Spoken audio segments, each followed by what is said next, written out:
Dive into the excitement of this season with the game Pick Them, where you choose between greater or lesser among 2 to 8 players and have the chance to compete for up to 325 times the value you invested. Today is yet another Monday, which means it's time for a new mock draft. With just a few weeks left until the NFL draft, this is our mock draft 5.0. We've done 4 so far, analyzing a range of scenarios about what the team might consider in the early rounds, including some surprises. One of the few approaches we haven't yet taken is a mock draft with trades. And to be honest, that's one of the reasons we hesitated. It's a complex task with many unpredictable variables. But let's move forward. Today, we'll try to create a mock draft that includes trades, which promises to be an interesting experience. I want to be more strategic, thinking carefully about how to conduct these trade processes and bring some variety. When imagining how decision-makers might act, if I were to make a trade in this year's draft, how would I proceed? Which players would justify a move up in the draft? I'll be looking for value in a trade down. So let's begin Mock Draft 5.0. You all know how it works. 3 simulations, 5 rounds each, and following 2 fundamental rules. First, no player can be selected more than once, and second, each simulation must include at least 1 trade. It's going to be a great time. For those joining us now, the baseball season is starting, so take the opportunity to join this game. Before we get started, I want to emphasize the importance of this moment.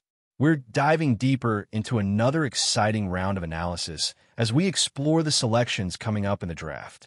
This is a great chance for everyone to get involved with the content. Now, let's get straight into action as we review the draft prospects for the team. This is the 5th mock draft in this series, and with only a few edits left before the real event, the anticipation is rising. It's worth highlighting that I appreciate being present throughout the experience, creating a space for fans to connect and debate every pick. I hope we have a great time as we begin the first round. For those who might not be familiar with this mock draft format, we'll be doing 3 variations, each with different selections. Stick with us and share which picks catch your attention, as we'll have a range of choices along the way. Let's start with Draft Simulation A. One of the main rules is that no player can be selected more than once, and each simulation must include trade. We're starting this process with a trade where the California team will deal with the Florida team to acquire 4th-round picks, specifically at positions 119 and 121. In return, the Florida team will receive a 1st-round pick and a 3rd-round pick. The reason behind this trade is the unexpected fall of a player in the rankings.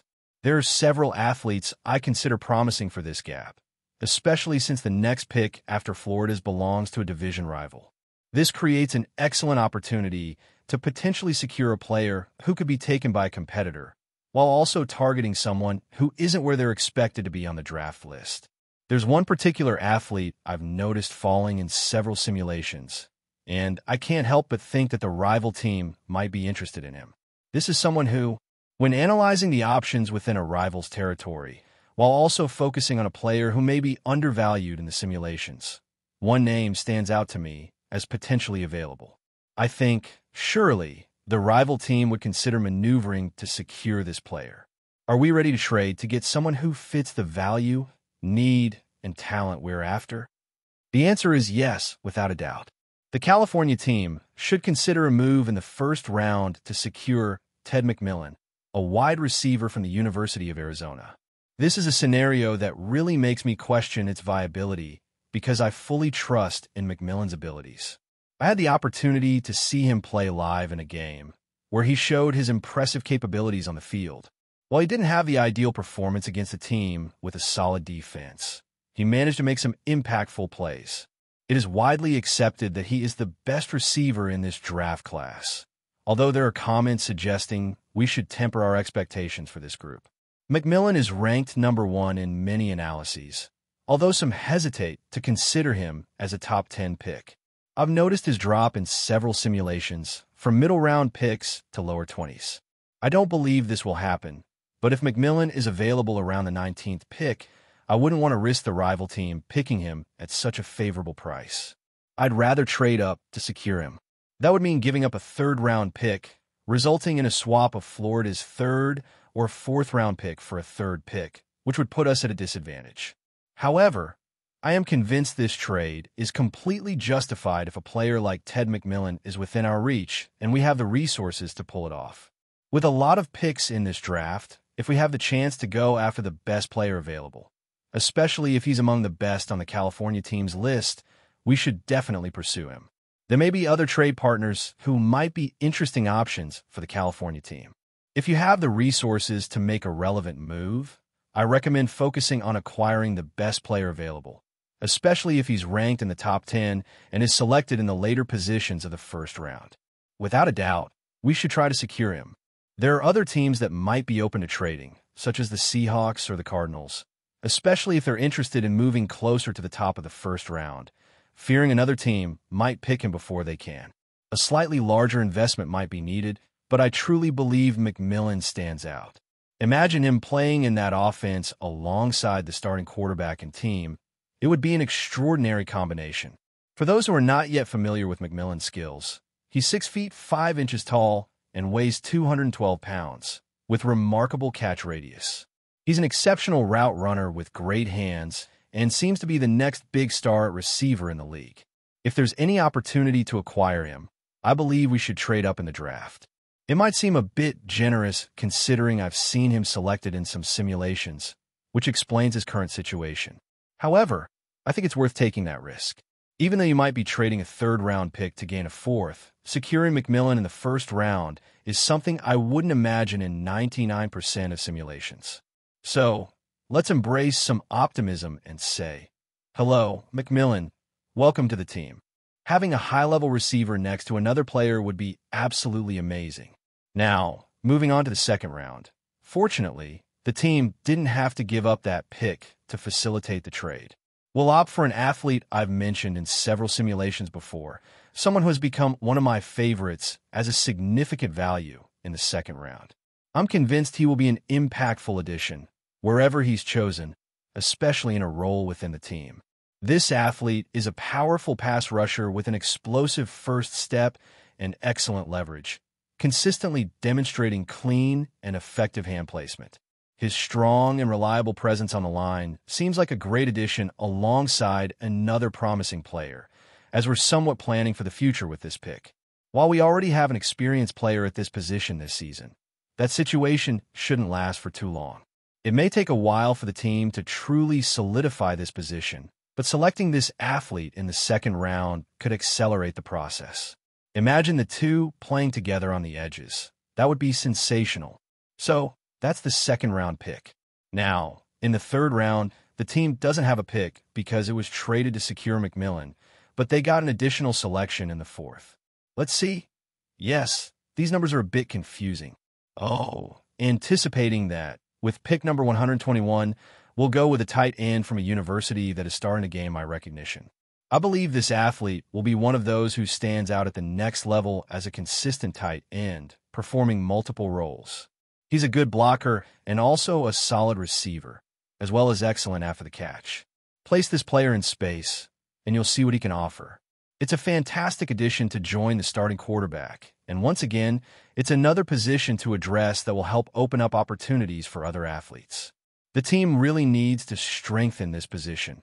It's a role that's been heavily utilized in past seasons. I believe it's time to find someone you can trust as the player of the future. I like the recent acquisition, but it's crucial to have an athlete who can evolve alongside him in the coming years.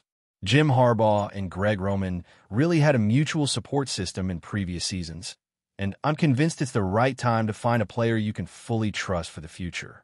The arrival of Tyler Conklin is something I really appreciate, but it's essential to locate an athlete who can evolve alongside him in the coming years and eventually take over in 2026 or 2027. Thus, Gunnar Helm, in my view, represents a promising pick in the fourth round, especially with the additional selection from that trade. Also in the fourth round, at pick 125. Just a few picks later, I see the Chargers selecting Null Williams, a cornerback from the University of California, a strong and physical athlete for the outside position. Over his career, he accumulated 15 interceptions, which is an excellent indicator over 5 seasons. He's also a notable run defender, being a big and physical player, and while his zone play can be a bit inconsistent, he shines in one-on-one situations. Sometimes he can be a little grabby, but I see this as a value pick in the 4th round, where you can find a player like Jesse Minter, who has all the desirable traits. He's big, strong, relatively fast, durable, and efficient against the run. All these qualities could make Jesse Minter one of the best cornerbacks of the 2025 class. So, choosing Noel Williams, cornerback from California, at pick 125 is an advantageous option. Furthermore, with cornerbacks, there are good opportunities to be found in rounds 3 to 5, and I really value Noel Williams' potential with this pick. In the 5th round, to wrap up this analysis, we have Kyle Monangai, running back from Rutgers University. This is a player I've heard many fans talking about. Hey, director, when are we going to recognize Monangai? And I say, I'm waiting for the right moment. We haven't explored mock drafts in depth up until now, and only recently we've started considering rounds 4 and 5. I've always known that at some point I'd be picking this player because he seems to fit well with the Chargers' profile, aggressive and intense. The description I found for him on PFF was something like, this guy runs as if someone personally insulted his family and friends. He really competes with a lot of passion and determination. As I consider the draft picks, this athlete stands out as a typical Chargers player. He has a fiery demeanor and plays with intensity. The description I saw on PFF, which mentioned that he runs as if someone insulted his family and friends, reflects his determination and resilience, which are evident in his style of play. He reminds me of a known figure. He might be slightly shorter, but don't underestimate his skills because he often outperforms his opponents. This aggressive way of playing football has become his trademark. You could see him as a more accessible version of another top prospect in certain aspects, but he's definitely a player that fans will appreciate. The coaching staff will recognize what he brings to the running back position, especially his ability to consistently break tackles. He also stands out as a pass blocker, which is crucial for a player who plays on 3rd downs and can offer protection. He excels in this role, just like anyone else in this draft.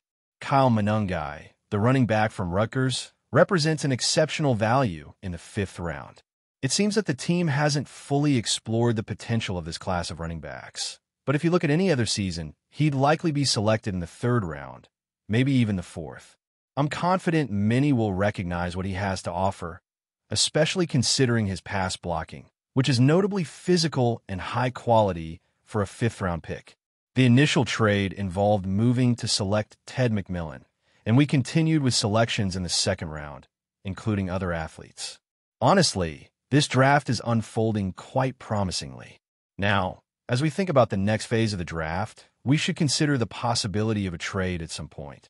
Will it be in the 1st round? Not this time. I see the team holding on to its 1st round pick. It's hard to imagine that, if Kenneth Grant is available at pick 22, the team won't select him.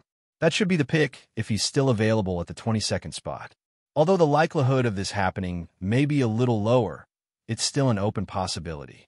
It's hard to conceive that, if Kenneth Grant is available at pick 22, the team wouldn't take that opportunity. That should be the ideal pick if he's accessible at this position. While the chances of that happening seem a bit lower, there's still the possibility, and he represents a player who could have a huge return in his 1st year. Alongside Colston Loveland and other athletes from Michigan who were drafted and developed, he's well known to the team. Kenneth Grant would be an extraordinary addition to the defensive line, helping to form a solid structure on the inside, an area where both sides would benefit from reinforcement in the trenches. Kenneth Grant stands out for his aggressiveness, versatility, and strong physical presence. He shows remarkable agility for his size, able to play multiple positions and pressure both the quarterback and running back. He's a determined competitor, and if he's available at pick 22, it would be surprising if the team opted not to select him in favor of any other player projected in that range. Therefore, it's expected that the team will make its pick and choose Kenneth Grant, with the confidence of having secured a disruptive force on the defensive line. As we move into the 2nd round, the situation promises to be exciting. The team plans to make a trade, having identified a player they believe deserves a move up in the draft, after noticing he started to fall in value. They're eager to secure another potential player who could have a significant impact on the offense. This situation is reminiscent of the trade made to bring Ladd McConkey last season. The team plans to move up to pick 50, trading picks 55 and 125, which is essentially a fourth-round pick, to acquire the receiver who's falling, Jaden Higgins from Iowa State. Considering the limited options available this year for a true X-receiver, Jaden Higgins stands out as one of the top names in this category, competing with just a few others in the draft. He's an athlete who deserves to be pursued, with skills and a physique standing around 6 feet 4, 6 feet 5, as well as good speed, excellent routes, and impressive hands. He stands out on the sidelines and would add a new dimension to the offense, complementing another receiver. The receiver position is one the team needs to address, and Jaden Higgins would be an excellent candidate for a trade in the second round if his value continues to fall. Other receivers might also drop to the second round, and I wouldn't be surprised, considering the talent this draft offers at other positions, if the team could benefit if one or two receivers slip to that level. The expectation is that a player like Jaden Higgins will be the final pick. In some situations, a trade is crucial to ensure he's not selected by another team. Other teams may be eyeing him while trying to restructure. There are players available, but the team would be very happy with a trade for Jaden Higgins, as he would solve many problems on the sidelines and be an incredible addition to the offense, helping to complete the team's formation. Therefore, the team would be willing to part with its fourth-round pick to make this possible because, in many people's opinion, it would be well worth it. In the third round, the team will... Eater is a notable talent who could be a great addition to the team's offense, contributing to a better balance. The team gave up its fourth-round pick to make this happen, and, in my view, it was a decision that paid off. In the third round, it's time to finally choose a tight end, because this position clearly needs attention. There are some areas that need adjustment, and the tight end stands out as one of them. I'm thinking of selecting Harold Fannin Jr. from Bowling Green. As mentioned before, many of these athletes have significant value. It's reasonable to imagine the team is aligning its thinking, looking for the best available player. This approach was evident during free agency, when the team did a good job preparing for all positions. Now, the focus should be on finding value and choosing who they believe will provide the best return. Harold Fannin is a player who, if considered, should be picked, and there's a chance he might be selected earlier, perhaps even at the end of the second round. For me, Fannin's pick is a bit of a risk because his physical traits don't exactly fit the expectations for a tight end. He doesn't stand out in speed, size, or strength, but he certainly produces results. He posted the second most yards at his position, over 550 yards, and scored a significant number of touchdowns. He's a valuable weapon for any quarterback who decides to throw to him. I can imagine the chemistry with the quarterback being explosive. It seems like an ideal combination. Looking at the second and third rounds, having Jaden Higgins and Harold Fannin together would be something I would be extremely happy with. Therefore, in the third round, pick number 86, Harold Fannin, the promising tight end talent. I'm convinced he has a bright future in the NFL and can stand out with the team and quarterback. Moving into the fifth round of the draft, I imagine the team selecting Ollie Gordon III, a running back from Oklahoma State. I had the chance to watch some of his games, including a memorable performance against BYU, where he stood out considerably. It's undeniable that no one would have predicted Ollie Gordon would be available in the fifth round in any context. If someone had asked in 2023, he would have been pointed out as an extraordinary athlete, with many projecting him for the first round in 2024. However, his performance drastically declined, and that drop was quite evident. We've seen athletes shine in one season and then disappear, but it's hard to ignore his impressive 2023 performance, where he accumulated over 2,000 total yards and 21 touchdowns. He seemed destined to be the next big revelation as a running back. So what caused this fall? The reasons are still unclear. Analyzing this class of running backs and considering where to find the most value in the fifth round, some names stand out. Raheem Sanders also emerges as a potential alternative in this category. But before we continue, don't forget to subscribe to our channel and give this video a like. Your support helps us keep bringing you the latest updates on the Los Angeles Chargers. Feel free to share your thoughts on the news in the comments as well. The NFL rumor mill is swirling once again, and this time, it has its eyes on Los Angeles. Reports have surfaced suggesting that Sam Darnold, yes, that's Sam Darnold, is being considered by the Chargers as a possible quarterback acquisition. After a breakout year with the Minnesota Vikings, Darnold's name is suddenly hot property. And if this move happens, it could mark one of the most unexpected quarterback resurgences in recent memory. Once viewed as a promising young talent turned journeyman, Darnold's journey has been nothing short of cinematic. From turbulent years with the Jets to a backup role in San Francisco, and now a Pro Bowl nod after a stunning season in Minnesota, he's rebuilt his narrative. The idea of him stepping into the spotlight in L.A., not far from his college roots at USC, has fans buzzing. Could this be a perfect full-circle moment? For the Chargers, the potential arrival of Darnold opens up fascinating possibilities. His proven ability to command a huddle, lead fourth-quarter comebacks, and rack up touchdowns under pressure could be exactly what this offense needs. After a season plagued by inconsistencies and unmet expectations, a quarterback with Darnold's current momentum might be the jolt the franchise needs to shake up the AFC West landscape. But the real question lies in the fit. Can Darnold's style of play blend with the Chargers' offensive scheme? Will his chemistry with the team's receiving core, particularly star wideout Keenan Allen and dynamic target Quentin Johnston, be enough to spark an offensive renaissance? One thing's for sure, if this rumor turns real, Darnold won't just be filling a gap. He'll be writing a new chapter in his career under the bright lights of SoFi Stadium. For now, it's still speculation. But if this move happens, it won't just shift the Chargers' quarterback room. It could shift the entire AFC playoff picture. From comeback kid to potential LA hero, Sam Darnold's story may just be getting started. And fans across the NFL are watching closely. That's it for this update. If you enjoyed the video and want to keep receiving exclusive news about the Los Angeles Chargers, please subscribe to our channel and give this video a like. We always look forward to your comments and opinions. See you in the next video.